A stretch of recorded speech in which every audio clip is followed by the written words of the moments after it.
بہت پیاری بہت خوبصورت بات حضرت واصف علی واصف رحمۃ اللہ علیہ نے فرمائی۔ آگے لکھتے ہیں وہ عمل جس کی نیت اچھی ہو۔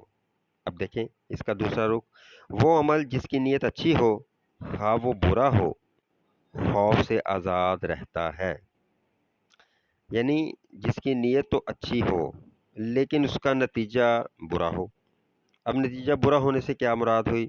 مثال کے طور پر ایک انسان ہے، وہ پیسہ وہی مثال پیسہ اکٹھا کرنے کی نیت سے جو ہے وہ محنت کرتا ہے، تگ و دو کرتا ہے، ٹھیک ہے، دل و جان سے جو ہے اپنی سی کوشش کرتا ہے، لیکن اس کے باوجود نتیجہ جو ہے وہ اچھا نہیں نکلتا، لیکن اس کا ضمیر مطمئن رہے گا، وہ خوف سے آزاد ہوگا، کیونکہ اس نے محنت کی ہے، کسی کا حق نہیں مارا، کسی کو دھوکہ نہیں دیا، کسی کا مال نہیں لوٹا،